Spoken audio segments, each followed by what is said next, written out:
జై శ్రీరామ్. అందరికీ నమస్కారం అండి. ఈరోజు మరి ఒక మంచి వీడియోతో మీ ముందుకైతే వచ్చేసాను. మరికొద్ది రోజులలో అయోధ్యలో శ్రీరాముడు కొలువుతీరనున్నాడు. దాదాపుగా 500 సంవత్సరముల నుంచి కూడా మన దేశంలో ప్రజలందరూ కూడా ఆ రోజు కోసమే ఎదురు చూస్తూ ఉన్నారు. కేవలం ఆ రోజు కోసమే ఎన్నో యుద్ధాలు, గొడవలు కూడా జరిగాయి. ఆ గొడవలలో ఎంతోమంది ప్రాణాలు కోల్పోయారు. అయోధ్యలో రామమందిరం ఉండాలి అని 16వ శతాబ్దం నుంచే సంఘర్షణలు మొదలయ్యాయి. 18వ శతాబ్దంలో ఈ సంఘర్షణలు ఇంకా ఎక్కువయ్యాయి. ఈ రోజు నుంచి 150 సంవత్సరాల ముందు అయోధ్యలో రామమందిరం కోసం ఎంతోమంది ప్రజలు తమ ప్రాణాలే కోల్పోయారు. కొందరైతే వారి జీవితాంతం అంతా కేవలం రామమందిరం కోసమే పోరాడారు.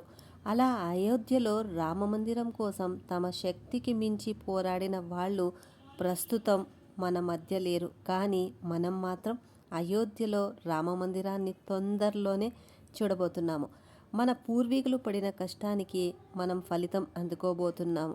ఈ రోజు నుంచి సుమారుగా 492 సంవత్సరముల పూర్వం అంటే 1528లో శ్రీరాముడి మందిరాన్ని అప్పటి నవాబు అయిన మహమ్మద్ బాబర్ పడగొట్టాడు.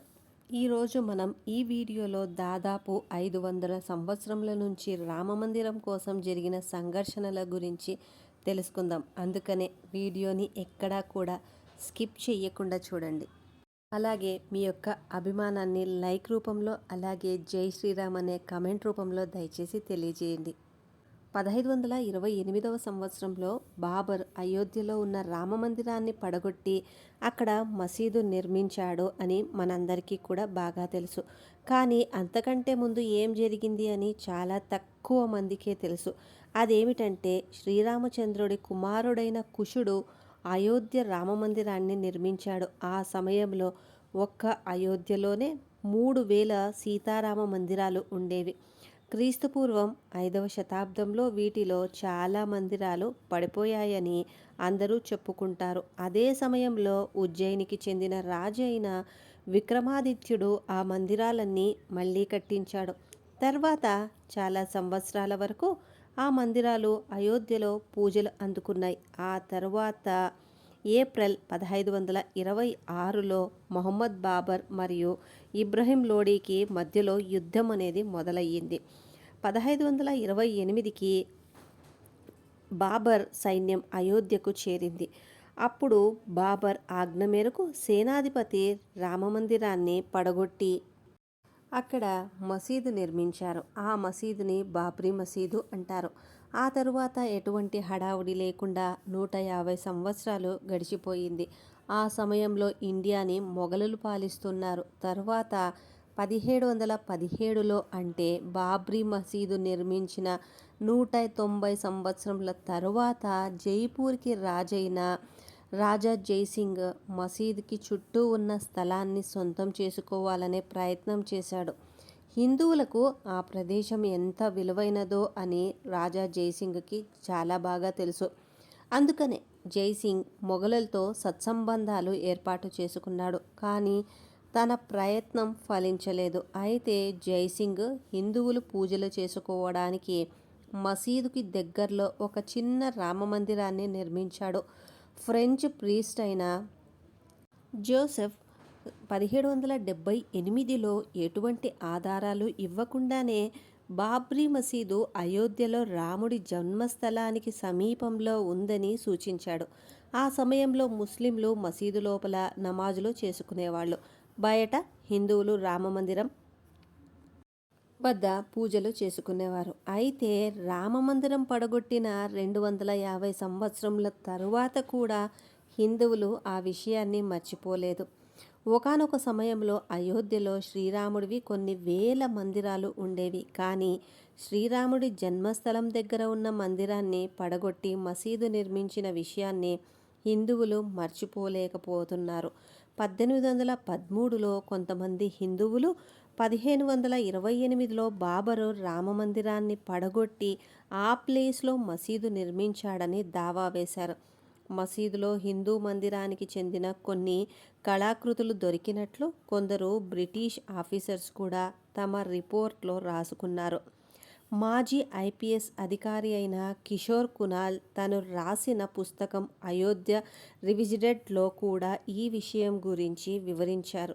ఆ తర్వాత 1838లో బ్రిటిష్ సర్వేయర్ ముంతు మేరీ మార్టిన్ ఒక రిపోర్ట్ ఇచ్చాడు. మసీదు యొక్క పిల్లర్లు మందిరం నుంచే తీసుకున్నారు అని ఆ రిపోర్ట్లో ఉంది. ఆ రిపోర్ట్ బయటికి వచ్చాక చాలా హంగామా అయితే జరిగింది. ఆ విషయం అందరికీ తెలిసాక మసీదు ప్రాంతంలో నమాజ్తో పాటు పూజలు జరగడం కూడా మొదలయ్యాయి. 1853లో నవాబ్ వాజిద్ అలీ షా సమయంలో మొదటిసారి అయోధ్యలో సాంప్రదాయ పద్ధతిలో పూజలు జరిగాయి. ఆ తరువాత 1855 వరకు కూడా హిందువులు, ముస్లింలు ఒకే చోట పూజలు, నమాజులు చేసుకునేవారు. 1955 తర్వాత మసీదు లోపలికి ప్రవేశించడానికి ముస్లింలకు అనుమతి లభించింది, కానీ హిందువులకు మాత్రము అనుమతి లభించలేదు. ఆ తర్వాత హిందువులు మసీదు నుంచి 150 అడుగుల దూరంలో ఉన్న చిన్న రాముని వేదిక దగ్గర పూజలు చేయడం ప్రారంభించారు. ఆ తరువాత 1885లో, అంటే ఈ రోజు నుంచి దాదాపు 138 సంవత్సరముల ముందు ఈ వ్యవహారం కోర్టుకు చేరింది. అప్పుడు మహంత్ రఘుబీర్ దాస్ రాముడి వేదిక పైన పందిరి వేయడానికి అర్జీ పెట్టుకున్నాడు. కానీ న్యాయస్థానం ఆ అర్జీని కొట్టిపారేసింది. అంటే రామమందిరం కోసం ఎప్పటి నుంచి ఘర్షణలు జరుగుతున్నాయనే విషయము మీకు ఇప్పటికీ క్లియర్ అయ్యింది అనుకుంటున్నాను. తరువాత 1934లో అయోధ్యలో మళ్ళీ ఘర్షణలు మొదలయ్యాయి. ఇందులో భాగంగా బాబ్రీ మసీదు యొక్క గోడ విరిగిపోయింది. ఆ గోడను మళ్ళీ కట్టించడం కూడా జరిగింది. కానీ ఆ సంఘటన వల్ల అక్కడ నమాజ్ జరగడం ఆగిపోయింది. ఆ సమయంలో మన దేశాన్ని బ్రిటిషర్లు పాలిస్తున్నారు.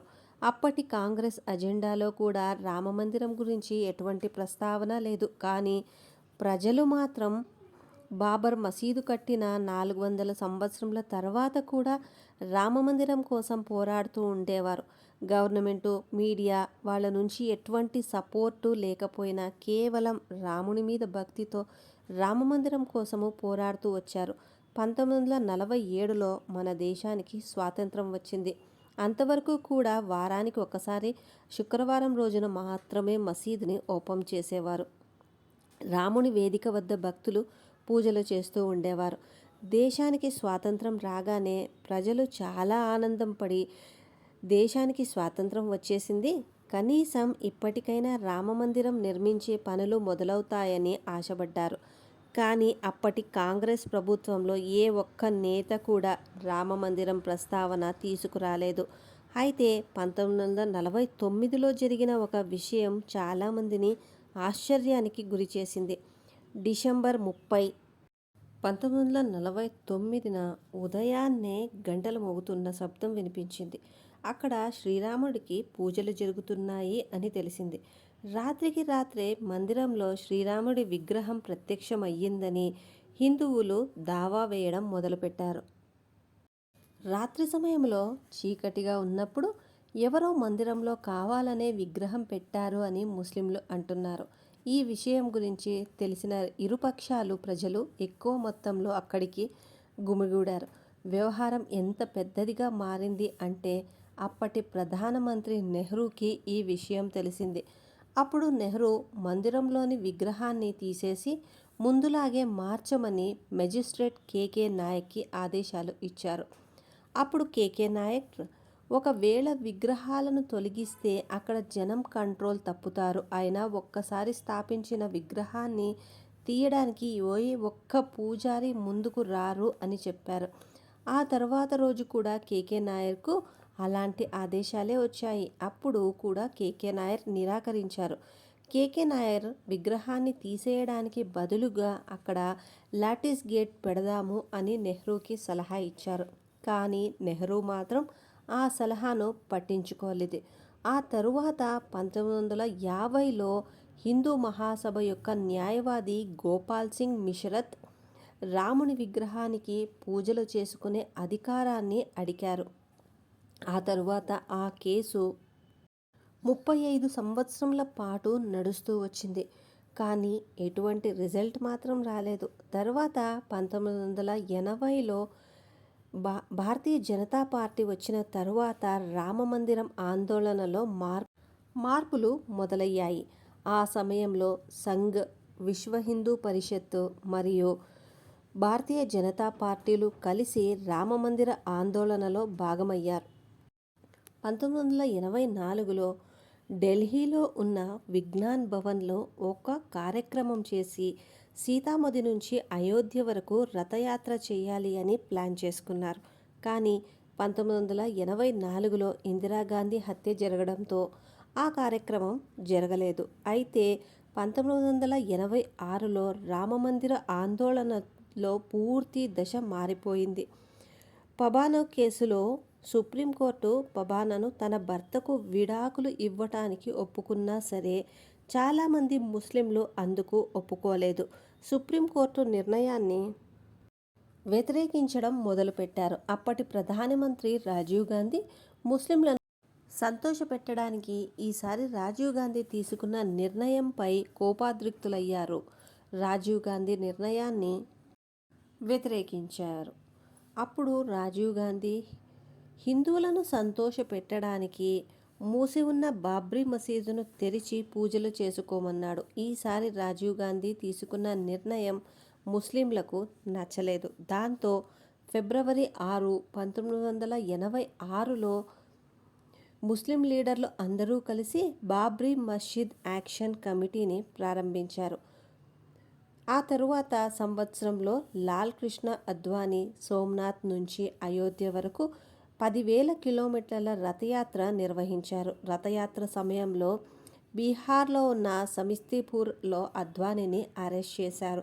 రథయాత్ర పూర్తి అయిన రోజు చాలామంది భక్తులు అయోధ్యకు వచ్చి రథయాత్రను విజయవంతం చేశారు. ఎక్కువగా వచ్చిన భక్తులను కంట్రోల్ చేయడానికి అప్పటి గవర్నమెంటు తుపాకీ కాల్పులు కూడా జరిపింది. దాంతో చాలామంది మరణించారు. డిసెంబర్ 6, 1992న దాదాపుగా 2 లక్షల మంది భక్తులు అయోధ్యకు తరలివచ్చారు. ఆ సమయంలో కళ్యాణ్ సింగ్ ఉత్తరప్రదేశ్కి సీఎంగా ఉండేవారు. పివి నరసింహారావు గారు ప్రధానమంత్రిగా ఉన్నారు. అప్పుడు కళ్యాణ్ సింగ్ భక్తులను కంట్రోల్ చేయడానికి ఎలాంటి కాల్పులు చేయరాదని ఆర్డర్ అయితే వేశారు. కాకపోతే అంత ఎక్కువ మంది అయోధ్యకు రావడం వల్ల ఏదైతే జరగకూడదు అనుకున్నారో అది జరిగింది. ఆ రోజు మధ్యాహ్నం 1:55 మసీదు మొదటి డోర్ను పడగొట్టారు. తర్వాత 3:30 రెండవ డోర్ను పడగొట్టారు. తర్వాత సాయంత్రం 5 గంటలకల్లా మూడవ డోరు కూలిపోయింది. ఈ సంఘటన జరిగిన తర్వాత ఉత్తరప్రదేశ్లో రాష్ట్రపతి పాలన ప్రకటించారు. సీఎంను తన పదవి నుంచి తొలగించారు. ఆ తర్వాత జరిగిన సంఘర్షణలలో దాదాపు 1000 మంది మరణించారు. ముంబైలో జరిగిన సాంప్రదాయక వ్యవహారాల్లో కూడా 900 మంది మరణించారు. తర్వాత 7 సంవత్సరముల వరకు కూడా న్యాయస్థానం ఈ విషయంపై మౌనం వహిస్తూ వచ్చింది. ఆ తరువాత 1990వ సంవత్సరంలో బీజేపీ మళ్ళీ కేంద్రానికి వచ్చిన తరువాత రామమందిర విషయంలో ఆలోచించడం మొదలుపెట్టింది. ఆర్కలాజికల్ సర్వే ఆఫ్ ఇండియాకి ఈ విషయంపై పరిశోధన మొదలుపెట్టమని ఆదేశం జారీ చేసింది. ముందు అసలు అక్కడ ఏమి ఉండేది అని తెలుసుకోవడానికి మసీదు ఉన్న ప్రదేశాన్ని జాగ్రత్తగా గమనించమని వాళ్లను ఆదేశించారు. ఆర్కలాజికల్ సర్వే ఆఫ్ ఇండియా ఇచ్చిన రిపోర్టు ప్రకారము ఆ ప్రదేశంలో ఒక హిందూ దేవాలయం ఉండేది అని తెలిసింది. దాంతో మొదటిసారి అక్కడ హిందూ మందిరం ఉండేది అని సైంటిఫిక్గా ప్రూవ్ అయింది. ఈ రిపోర్ట్ని ఆధారంగా చేసుకొని న్యాయస్థానం వివాదంలో ఉన్న ప్రదేశాన్ని రామజన్మభూమి ట్రస్ట్, నిర్మోహి అఖారా మరియు సన్నీ వక్ఫ్ బోర్డుకి సమానంగా పంచింది. కానీ ఈ 3 పక్షాలకు మాత్రం న్యాయస్థానం ఇచ్చిన తీర్పు అంగీకరించలేదు. ఆ తరువాత 2011లో ఈ వ్యవహారం సుప్రీంకోర్టుకు వెళ్ళింది. అక్కడ కూడా 7 సంవత్సరముల వరకు ఈ విషయంలో ఎలాంటి తీర్పు లభించలేదు.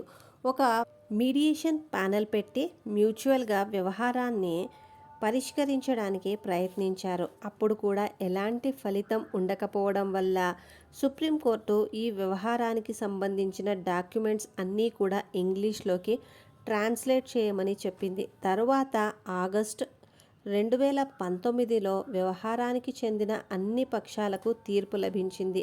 అదే సంవత్సరం నవంబర్లో వివాదంలో ఉన్న ప్రదేశం రామమందిరానికి చెందుతుంది అని సుప్రీంకోర్టు తన తీర్పుని ప్రకటించింది. ఆ తరువాత ఫిబ్రవరి 5, 2020న రామమందిర నిర్మాణానికి శంకుస్థాపన జరిగి పనులు మొదలయ్యాయి. 1528లో అయోధ్యలో రామమందిరాన్ని పడగొట్టిన 492 సంవత్సరముల తరువాత అదే ప్రదేశంలో రామమందిర నిర్మాణం జరిగింది. ఇప్పుడు మరికొద్ది రోజులలో రామమందిరం యొక్క ఓపెనింగ్ సెరమనీ కూడా జరగబోతోంది. రాముని దర్శనం మొత్తం ప్రపంచానికి కూడా జరుగుతోంది. ఇలాంటి శుభ తరుణంలో ఈ వీడియో మీతో పంచుకోవడం మాకైతే చాలా ఆనందంగా ఉంది. మీ ఒపీనియన్ని లైక్ రూపంలో అలాగే జై శ్రీరామ్ అనే కమెంట్ రూపంలో తెలియజేసి మీరు ఈ వీడియో గురించి ఏమనుకుంటున్నారనేది కూడా దయచేసి కింద కమెంట్ చేయండి. మీ యొక్క వాల్యుబుల్ కమెంట్స్ కూడా మేము వినాలని చూడాలని కోరుకుంటున్నాం. జై శ్రీరామ్.